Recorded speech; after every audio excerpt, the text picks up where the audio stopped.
नमस्कार दोस्तों, मैं बहुत बहुत स्वागत करता हूं आप सभी का एक बार फिर आपके अपने ही YouTube चैनल पासपोर्ट हेल्पलाइन पे, जहां पे आपको passport application, documentation, police verification के साथ साथ पासपोर्ट और वीज़ा संबंधित और भी बहुत सारी जानकारियां दी जाती हैं।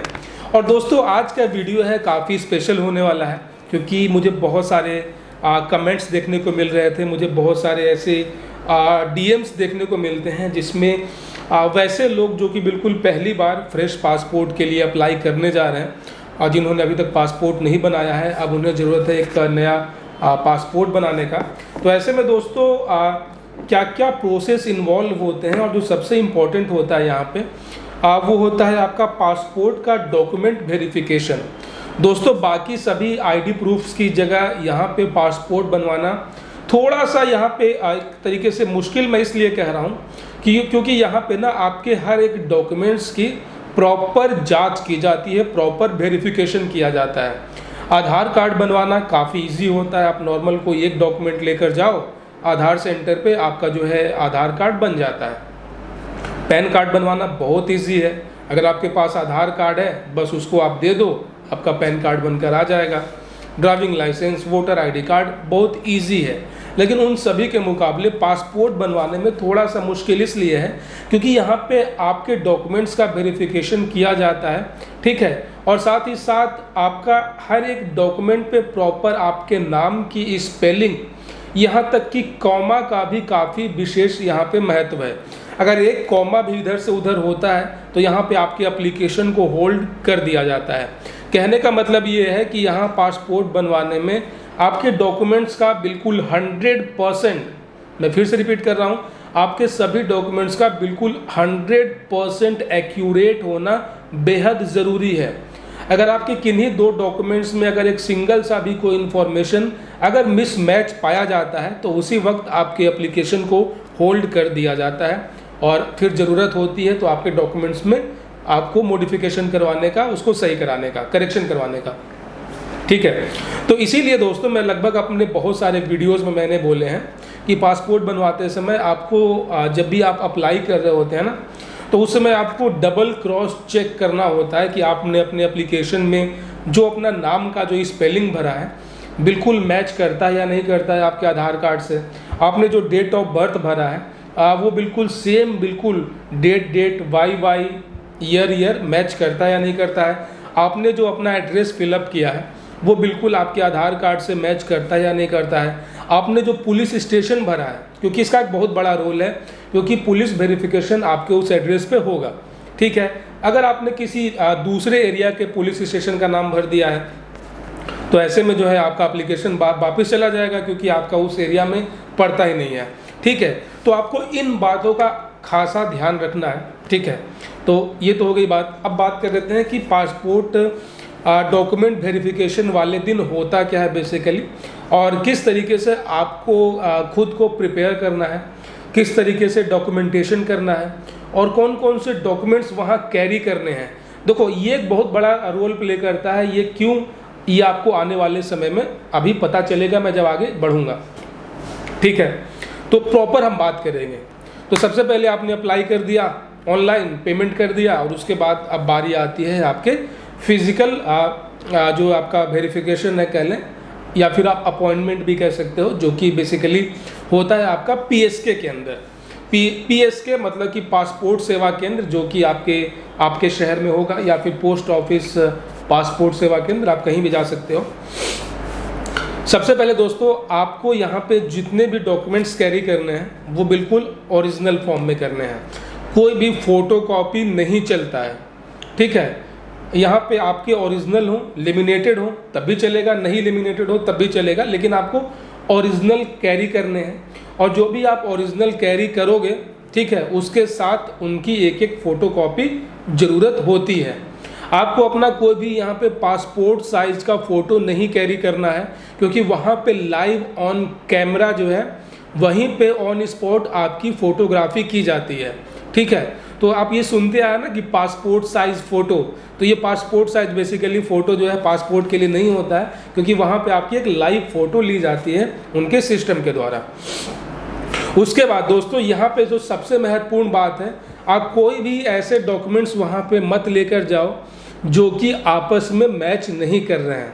ठीक है, सपोज करो कि आपका आधार कार्ड है और आपका वोटर आईडी कार्ड है, नाम बिल्कुल सही सही मैच कर रहा है, डेट ऑफ बर्थ बिल्कुल सही सही मैच कर रहा है। अगर मान लीजिए आपका नाम राम प्रसाद है, मान लेते हैं, तो आपके आधार कार्ड पे भी राम प्रसाद है, वोटर आईडी कार्ड पे भी राम प्रसाद है। जन्म तिथि आपकी 15 अगस्त 1947 है, यहाँ पे भी 15 अगस्त 1947 वोटर आईडी कार्ड पे। लेकिन आधार कार्ड पे भी एड्रेस होता है और वोटर आईडी कार्ड पे भी एड्रेस होता है। तो दोस्तों मेक श्योर कि आपके आधार कार्ड पे और वोटर आईडी कार्ड पे जो भी आपका एड्रेस है बिल्कुल line by line, comma bye comma, with area pin code बिल्कुल सेम है। अगर आपके आधार कार्ड पे आपके एड्रेस में कुछ ऐसा प्रिंटेड है जो कि वोटर आईडी कार्ड में नहीं है, या फिर आपके वोटर आईडी कार्ड पे कुछ ऐसा एड्रेस प्रिंटेड है, ठीक है, फॉर एग्जांपल एक चौराहे का नाम भी अगर अलग से ऐड है अगर आपके वोटर आईडी कार्ड पे, अगर वो आपके आधार कार्ड पे नहीं है, मतलब ये हुआ कि इन्फॉर्मेशन मिसमैच हो गया। तो ऐसे में ना ये सही है ना वो सही है, दोनों गलत है। आखिर ये कैसे प्रूफ होगा वहाँ पे कि कौन सा एड्रेस सही है कौन सा गलत है? वो आपके कहे पे तो वो विश्वास नहीं करेंगे। इसीलिए आपने जो अपना ऑनलाइन एप्लीकेशन में जो फिलअप किया है वो इन्फॉर्मेशन जिस डॉक्यूमेंट पे मैच कर रहा है, अगर वो मैच कर रहा है आपके वोटर आईडी कार्ड पे, तब आप वोटर आईडी कार्ड लेकर जाओ। नहीं तो दोस्तों आपका एक आधार कार्ड ना काफ़ी है। आधार कार्ड जो है आपके प्रूफ ऑफ आइडेंटिटी, मतलब कि पहचान का पत्र, जिस पे आपका फ़ोटो और आपका नाम हो, वो आपका पहचान का पत्र होता है। वही प्रूफ ऑफ एड्रेस, मतलब कि आपके पते का पहचान, जिसके ऊपर भी आपका एड्रेस मेंशन हो, वो आपका प्रूफ ऑफ एड्रेस है। तो आपके एक नॉर्मल आधार पे फ्रंट साइड में आपका पूरा एक फ़ोटो है, नाम है, डेट ऑफ बर्थ है, ठीक है, तो ये आपका पहचान का पत्र हो गया। वही आप पीछे घुमा दो तो वो आपके एड्रेस का पहचान पत्र हो गया। तो इसके अलावा आपको कुछ और नहीं लेकर जाना है। मैं फिर रिपीट कर रहा हूँ, लोग अपने साथ वोटर आईडी कार्ड कैरी कर लेते हैं, राशन कार्ड कैरी कर लेते हैं, ड्राइविंग लाइसेंस कार्ड कैरी कर लेते हैं, तमाम चीज़ों के कार्ड वो कैरी कर लेते हैं, सोचते हैं कि मेरा जितना ज़्यादा डॉक्यूमेंट होगा उतने चांसेस बढ़ेंगे। लेकिन होता ठीक इसके उलट है। The maximum document will be the minimum the chances will be, ठीक है, the minimum your documents will be the maximum your chances will be. जितना आप ज़्यादा डॉक्यूमेंट लेकर जाओगे उतना कन्फ्यूज़न होगा, जिसकी कोई ज़रूरत है ही नहीं, ठीक है। तो ये आप गलती मत करना, आप नॉर्मल आधार कार्ड लेकर जाओ, साथ ही साथ पैन कार्ड भी कैरी कर लो, क्योंकि पैन कार्ड में बिल्कुल गलती की गुंजाइश कमी होती है, क्योंकि आपका जो पैन कार्ड है ना वो आपके आधार कार्ड से लिंक है। तो ऐसे में जो आपका डिटेल आपके आधार कार्ड पे है वही पैन कार्ड पे भी है। तो बस ये 2 डॉक्यूमेंट आपको लेकर जाना है, इसके अलावा आपको कोई डॉक्यूमेंट नहीं ले जाना है। आधार कार्ड की हार्ड कॉपी होनी चाहिए, कोई भी डिजी लॉकर में नहीं चलेगा। लोग ये बोलते हैं कि सर डिजी लॉकर तो एक गवर्नमेंट ऐप है, तो भाई ये आप जानते हो, मैं जानता हूँ, लेकिन वहाँ जो पासपोर्ट ऑफिस में वहाँ जो ऑफिसर्स बैठे होते हैं ना, वो ये बात को नहीं मानते हैं, क्योंकि उनके ऊपर जिम्मेदारी होती है, वो रिस्क नहीं लेना चाहते हैं, वो हर चीज़ को अपनी आंखों के सामने अपने हाथ से छू कर देखना चाहते हैं। तो आप ये गलती मत करो यार। आधार कार्ड निकलवाने में 10 रुपये लगते हैं, साइबर कैफे से आप निकलवा लेना, ठीक है। उसके बाद अगर आपने नॉन ECR पासपोर्ट के लिए अप्लाई किया है, ठीक है, तो आप अपनी 10वीं की मार्कशीट बिल्कुल ओरिजिनल लेकर जाना, कोई भी फोटोकॉपी नहीं लेकर जाना, मतलब फोटोकॉपी लेकर जाना है लेकिन ओरिजिनल साथ में लेकर जाना है, ठीक है। तो बस ये 3 डॉक्यूमेंट्स ऐसे हैं, इसके अलावा आपको कुछ नहीं लेकर जाना है। आधार कार्ड, पैन कार्ड, आपका 10वीं की मार्कशीट, अगर आपने नॉन ECR के लिए अप्लाई किया है, तो अगर आपने ECR पासपोर्ट के लिए अप्लाई किया है तो वहाँ पे कोई भी क्वालिफिकेशनल सर्टिफिकेट की ज़रूरत नहीं होती है, तो यहाँ पे आपको 10वीं की सर्टिफिकेट नहीं लेकर जाना है, नॉर्मल आधार कार्ड, पैन कार्ड। उसके बाद दोस्तों आपको फिक्स, जैसे ही आप टाइम स्लॉट पे आप वहाँ पे इंटर करते हो, सबसे पहले वहाँ पे एक रिसेप्शन काउंटर होता है, ठीक है। रिसेप्शन काउंटर, आप उसको काउंटर A कह सकते हो, जहाँ पे वहाँ पे आपको एक अपॉइंटमेंट, एक रिसिप्ट आपको प्रिंट करके दी जाती है, वही देते हैं। सेम जानकारी जो आपने सिस्टम में फिलअप किया था ना ऑनलाइन अप्लाई करते समय, सेम वही जो है आपका पूरा प्रिंटेड फॉर्म में आपको वहाँ पे वो दे देते हैं। साथ ही साथ जो आप फोटोकॉपी लेकर गए हो डॉक्यूमेंट्स का, वो वहाँ पे स्टेपल करके आपको वेट करने के लिए कहा जाता है। बड़ा सा हॉल होगा, वहाँ सामने स्क्रीन लगी होगी, ठीक है। तो line by line token wise आपका जो नंबर रहता है आपके उस रसीद के ऊपर, तो आप देखोगे जैसे इस सिस्टम में आपका LED स्क्रीन पे आपका नंबर आ गया, तो सबसे पहले आपको जाना होगा काउंटर बी पे। बेसिकली काउंटर ए आप इसको मान के चलो, काउंटर ए सबसे पहले आप जाओगे। वहाँ पे क्या होता है कि वहाँ पे जो सिस्टम वहाँ पे जो भी बंदे होते हैं ना, वो TCS के होते हैं। TCS एक आउटसोर्सिंग कंपनी है जिनको ठेका दिया गया है इन सभी चीज़ों को मैनेजमेंट करने के लिए। तो वो गवर्नमेंट ऑफिसर नहीं है, वो एक बंदा है नॉर्मल जो कि डेटा एंट्री का काम करता है। तो आप सामने बैठ गए, उनके इस कंप्यूटर के ऊपर एक कैमरा लगा होगा, काफ़ी अच्छी क्वालिटी के DSLR कैमरे लगे होते हैं, ठीक है। तो वो सबसे पहले जो है वो पढ़ के आपको बताएंगे कि आपका नाम, आपका डेट ऑफ बर्थ, आपका एड्रेस सब कुछ सेम है, तो वहाँ पे आप हाँ कर दोगे। उसके बाद दोस्तों आपको अच्छे से स्माइल करने के लिए कहेंगे ताकि आपका फ़ोटो लिया जा सके। थोड़ा सा उस दिन अच्छे से बन ठन के जाना, अच्छे से बाल वाल संवार के जाना, दाढ़ी वाड़ी थोड़ा सा अच्छे से ढंग से कर लेना, और जो भी ड्रेस पहनकर जाना वाइट पहनकर मत जाना, अवॉइड करना। जितना अच्छा कलरफुल ड्रेस पहनकर जाओगे उतना अच्छा जो है आपका फ़ोटो आएगा, ठीक है। तो सब लोग चाहता है कि यार मेरा पासपोर्ट पे फ़ोटो अच्छा है, क्योंकि 10 साल आपको चलाने हैं, 10 साल वैलिडिटी होती है। तो थोड़ा सा कलरफुल कपड़े पहनकर जाना, ठीक है। अगर आप चश्मा लगाते हो, पावर का चश्मा है तो आप उसको पहन सकते हो, लेकिन कोई भी धूप का या फिर फैशनेबल ग्लासेस वहाँ पे नहीं चलते हैं, ठीक है। तो फिर वहाँ पे आपका ऑन स्पॉट फ़ोटो हो गया, और वो आपको फ़ोटो दिखाएंगे भी सिस्टम घुमा कर कि आपको पसंद है। अगर आपको पसंद होगा तो ठीक है, नहीं तो फिर दोबारा रीटेक लेते हैं। उसके बाद दोस्तों वहाँ पे एक और ऑप्शन होता है SMS अलर्ट का, जो कि मैं सबको रिकमेंड करता हूँ। वहाँ पे क्या है कि आपको 50 रुपये कैश पे करने होते हैं, और वहाँ पे आपको ये SMS की फैसिलिटी लेनी होती है TCS का, जिसमें बाकायदा क्या है कि आपका जो पासपोर्ट का एप्लीकेशन है उसका सारा अपडेट आपको जो है बिल्कुल सीक्वेंस वाइज आपको SMS पे मिलता रहता है, जिससे आपको पता चलते रहता है कि आपका एप्लीकेशन कहाँ पे है। तो ये आपको बिल्कुल 100% मैं रिकमेंड करता हूँ कि आपको लेना चाहिए। 50 रुपये ज़्यादा नहीं है, लेकिन आपको सारी जानकारी मिलती रहेगी कि कब आपका एप्लीकेशन प्रोसीड हुआ है, कब पुलिस वाले आपको कॉल करेंगे, आपका पासपोर्ट प्रिंट हो चुका है, आपका पासपोर्ट डिस्पैच हो चुका है। तो ये सारा इन्फॉर्मेशन आपको वाया SMS मिलता रहेगा। अगर आप ये 50 रुपये बचाने के चक्कर में ये सर्विस अवेल नहीं करते हो तो आपके पास कोई इन्फॉर्मेशन SMS के माध्यम से नहीं दी जाएगी, ठीक है। सीधे डाकिया आपके घर पे पहुंच जाएगा, तो आप थोड़ा सा प्रिपेयर नहीं हो पाओगे। तो 50 रुपये दो, ये सर्विस ले लेना। तो ये हो गया counter A, counter number A का सारा किस्सा खत्म। उसके बाद दोस्तों अब आप आगे बढ़ोगे काउंटर नंबर बी पे, और पीछे जो बंदा वेट कर रहा होगा हॉल में बैठकर, वो अब काउंटर ए पे आएगा, वो अच्छे से स्माइल देकर फोटो क्लिक कराएगा। अब यहाँ पे काउंटर नंबर बी की बारी आती है। बेसिकली दोस्तों यहाँ पे काउंटर नंबर बी में यहाँ पे प्रॉपर सा एक का रिवीजन होता है, ठीक है। वो भी जो है यहाँ पे TCS के बंदे ही होते हैं। तो ये प्रॉपर अब उनके सिस्टम में आ जाएगा कि हाँ आपकी फ़ोटो हो चुकी है, आपका ये हो चुका है, ठीक है, एक बार आप चेक कर लो, ठीक है। उसके बाद वो आपका जो फ़ोटो कॉपी है और जो आपका जो रसीद था वो अपने पास रख लेंगे, और आपको वेट करने के लिए कहा जाएगा, क्योंकि आपको जाना है काउंटर नंबर सी पे, जहाँ पे अब आपका सामना होने वाला है पासपोर्ट ऑफिसर से। पासपोर्ट ऑफिसर बेसिकली जो है सरकारी बंदा है, जो कि गवर्नमेंट ऑफ इंडिया का ऑफिशियल गैजेटेड ऑफिसर है।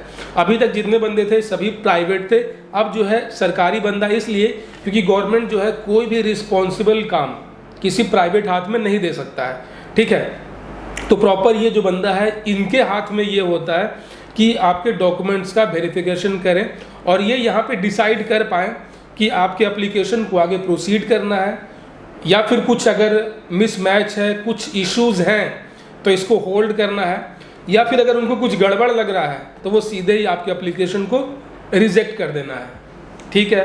तो अब आपकी बारी आएगी काउंटर नंबर सी पे, जहाँ पे ऑफिसर्स बैठे होंगे, और जो काउंटर नंबर बी पे आपने अपने रसीद जमा किए थे वो उनके हाथ में पहले से ही होगा, और वो आपको बोलेंगे कि सबसे पहले आप अपना आधार कार्ड ओरिजिनल दिखाओ।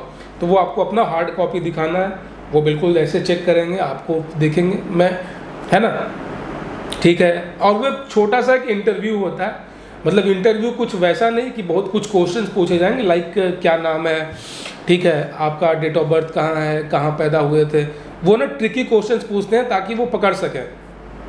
अगर आपने पासपोर्ट एप्लीकेशन में अपना प्लेस ऑफ बर्थ भरा है पटना, और वो आपसे पूछे और आप कहाँ पैदा हुए थे, आप बोल दिए कि मैं तो कोलकाता में पैदा हुआ था, तो ये कैसे हो गया, एप्लीकेशन ऑन होल्ड, जाओ वापस। तो आपको प्रिपेयर होकर जाना होगा, आपको पूरा प्रिपेयर होकर जाना होगा और आपको पूरा सब कुछ याद करके जाना होगा सच्चाई के साथ। आप बोलेंगे सर मेरा जन्म पटना में हुआ था, ओके सही है, ठीक है। फिर आप अपना मार्कशीट दिखाओ, अगर आपने नॉन ECR पासपोर्ट के लिए अप्लाई किया था तो आप अपना ओरिजिनल मार्कशीट दिखाएंगे, बोलेंगे वाह आपका नंबर तो काफ़ी अच्छा था। ये वो थोड़ा सा फ़नी, जानते हो सरकारी ऑफिसर थोड़ा फ़नी होते हैं, मतलब का उतना सीरियस नहीं होते हैं, ठीक है। उसके बाद अब क्या होगा, उसके बाद अब होगा वो पूछेंगे नॉर्मली ऐसे ही कि आप कहाँ जाना है, क्यों पासपोर्ट आप बनवा रहे हैं। तो आप नॉर्मली बोलना कि सर मुझे दुबई घूमने जाना है, थाईलैंड घूमने जा रहा है, या फिर अगर आप आगे अब्रॉड स्टडी करना चाहते हो, कुछ भी आप उनको बता सकते हो। आप कुछ प्रूफ तो है नहीं कि आप घूमने के लिए जाना है, कुछ भी करना है, तो वहाँ बस एक नॉर्मल सा एक इंटरेक्शंस होता है ताकि वो इंटरेक्ट हो सके, ठीक है। तो आपके सभी डॉक्यूमेंट्स हो गए, आप वो अपने पास फ़ोटोकॉपी रख लेंगे और आपका ओरिजिनल जो आपका डॉक्यूमेंट्स था वो आपको वापस दे देंगे, ठीक है। तो जैसे ही अब बारी आती है एग्जिट का, काउंटर नंबर C से जैसे ही आप एग्जिट करोगे तुरंत ही आपको TCS से SMS आ जाएगा कि आपका जो अपॉइंटमेंट था वो सक्सेसफुली हो चुका है, अब जो है पुलिस वेरिफिकेशन इनिशिएट किया जाएगा। तो जैसे ही आपके PSK से आपका जो डेटा है वो RPO को जाएगा, क्योंकि बेसिकली RPO आपके डिस्ट्रिक्ट में होता है, आपका जो डिस्ट्रिक्ट का जो मेन आपका कैपिटल सिटी है, जो कि एक बेसिकली एक हेडक्वार्टर के फॉर्म में होता है, जहाँ पे different PSKs, different passport office PSK वो आपस में, जहाँ पे उनका डेटा सेंटर होता है ना, हेडक्वार्टर, क्योंकि पासपोर्ट प्रिंटिंग का सारा काम वहीं होता है। तो जैसे ही आपका डेटा आगे मूव होकर माइग्रेट होकर आपके RPO में जाएगा, उसके बाद जो है आपको SMS आ जाएगा आपके पुलिस वेरिफिकेशन का। उसके बाद पुलिस वेरिफिकेशन आपका हो जाएगा, उसके बाद पासपोर्ट बनकर आ जाएगा। तो दोस्तों ये था सारा प्रोसेस, और साथ ही साथ आपको कौन कौन सी बातों का ध्यान रखना है और वहाँ पे क्या क्या चीज़ें होती हैं पासपोर्ट डॉक्यूमेंट्स वेरिफिकेशन के फुल प्रोसेस का, वो कुछ इस तरीके से था। दोस्तों मेरी पूरी कोशिश थी कि मैं सारी चीज़ों को कवर कर पाऊँ, ताकि आप का जो ये नर्वसनेस था, आपका जो ये चिंता था, और बहुत सारे लोग कांपते हैं, थर थर कांपते हैं कि मेरा अपॉइंटमेंट है, तो बिल्कुल भी घबराने की ज़रूरत नहीं है। चीज़ें काफ़ी स्मूथ होती हैं, वहाँ पे जाइए, आप अपना अपॉइंटमेंट अच्छे से दिए, पासपोर्ट बनवाइए। इसके अलावा अगर आप कुछ और प्रॉब्लम फेस कर रहे हैं तो आप बिल्कुल पासपोर्ट हेल्पलाइन चैनल आप ही के लिए है। आप अपना क्वेश्चन, आप अपने सवाल इस वीडियो के नीचे कमेंट में पूछ सकते हैं। मुझे बहुत खुशी होगी आप सभी की हेल्प करने में, और आप मुझे इंस्टाग्राम पे भी जुड़कर अपने सीधे सवाल मुझसे पूछ सकते हैं, ताकि वहाँ पे मैं क्विक रिस्पांस दे पाऊँ। और दोस्तों अगर आप चैनल पे पहली बार आए हों, चैनल को सब्सक्राइब कर दीजिएगा, नोटिफिकेशन बेल भी ऑन कर दीजिएगा, ताकि अगली बार जब मैं कोई नया और लेटेस्ट वीडियो लेकर आऊँ तो आप उसे मिस ना कर सकें। अपना बहुत सारा ख्याल रखिएगा दोस्तों। जय हिंद।